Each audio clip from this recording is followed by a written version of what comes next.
मंडई, इस वीडियो में हम देखेंगे हमारे क्रिया शरीर का क्रिया शरीर पेपर 2 में जो आता है आश्रय आश्रय भाव, वो अभी शॉर्ट में हम देखेंगे। तो आश्रय आश्रय भाव क्या होता है? तो जो शारीरिक भाव होते हैं, मतलब दोष, धातु, मल एक्सेट्रा, ये जो भाव होते हैं एक दूसरे पर आश्रित होकर रहते हैं हमारे शरीर में, एक दूसरे पर डिपेंड होते हैं ये। तो इसी जो इनका जो एक दूसरे पर डिपेंड होने का जो भाव है, उसी भाव को आश्रय आश्रय भाव कहा जाता है।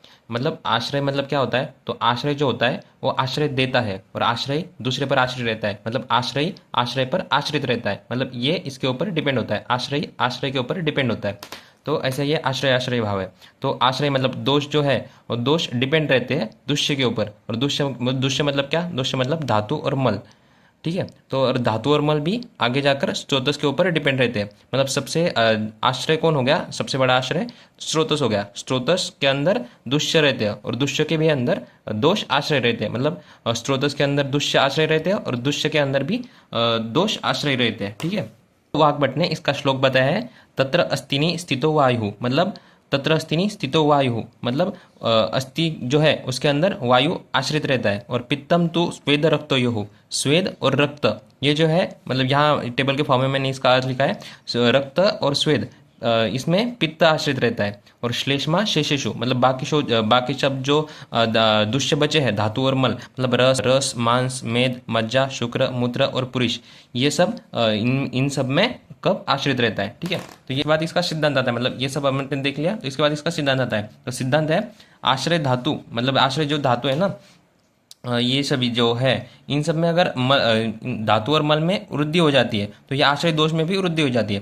मतलब अगर देखो रक्त और स्वेद ये जो आश्रय है इनमें अगर वृद्धि हो जाती है तो जो पित्त है इनमें जो आश्रय रहता है इसमें भी वृद्धि हो जाती है। और आश्रय धातु और मल में अगर क्षय हो जाता है, यदि क्षय हो जाता है तो आश्रय दोष में भी क्षय हो जाता है। तो ऐसा ही इनका सिद्धांत है। इसमें एक अपवाद बताया गया है, जो अपवाद एक्सेप्शन है वो है अस्थि और वात। ये जो अपन यहाँ देखा वात और अस्थि, आश्रय अस्थि है और आश्रय वात है ना, तो ये अपवाद है। अस्थि की अगर वृद्धि होती है तो वात की वृद्धि नहीं होती, और अगर अस्थि का क्षय होता है तो वात का क्षय नहीं होता। तो ऐसा कैसे होता है? तो ये जो अपन समझो पर अगर तर्पण कर रहे हैं तो अगर अस्थि वृद्धि के लिए अपन आहार विहार लेते हैं तो अगर क्या होता है? तो कफ की वृद्धि होती है, और कफ की वृद्धि अगर होती है तो वात का क्षय हो जाता है। और अपतर्पण में इसका अपोजिट हो जाता है। मतलब अस्थि क्षय के लिए अपना आहार विहार लिया तो कफ की भी क्षय हो जाएगा और वात की वृद्धि हो जाएगी। तो ये इनका उल्टा चलता है, इसलिए इनको अपवाद कहा गया है। तो अपन देखते हैं किस में क्या आश्रय और आश्रय कैसा कैसा है। तो इसके लिए अपन ने एक ट्रिक भी बनाई है, वो मैं आपको लास्ट में बताऊंगा। तो ऐसा है कि ये आश्रय दोष है, वात पित्त कफ ये तीनों आश्रयी है। ठीक है। और दुष्य जो है वो जो है मतलब अपने धातु और मल ये सभी अपने दुष्य में आ जाते हैं। और जो स्रोतस है ये सब आश्रय में आ जाते हैं, मतलब सबसे बड़े आश्रय स्रोतस है। ठीक है।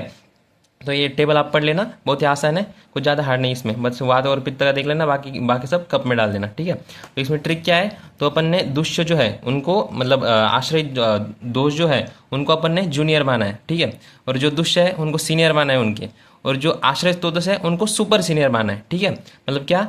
तो अपन क्या होता है, अपन कॉलेज में होते हैं ना, तो अपन मतलब जो जूनियर होते हैं वो सीनियर पर डिपेंड होते हैं, और वो जो सीनियर होते हैं वो उनके भी सीनियर मतलब सुपर सीनियर पर डिपेंड होते हैं। तो यहाँ भी ऐसा ही होता है। जो आश्रय दोष है वो सबसे जूनियर होते हैं, दुष्य सीनियर होते हैं, और आश्रय स्रोतस सुपर सीनियर होते हैं। मतलब अगर आश्रय स्रोतस में वृद्धि हो जाती है तो दुष्य में भी वृद्धि हो जाती है, और अगर दुष्य में वृद्धि हो जाती है तो अपने आश्रय दोष में भी वृद्धि हो जाती है। मतलब अगर रक्त और स्रोतस में वृद्धि हो जाएगी तो रक्त में भी वृद्धि हो जाएगी, और रक्त में अगर वृद्धि होगी तो पित्त में भी वृद्धि होगी। तो ऐसा सिंपल सा ये आश्रय आश्रय भाव था। तो आपको समझ आ गया हो तो एक लाइक कर दीजिएगा। Thank you.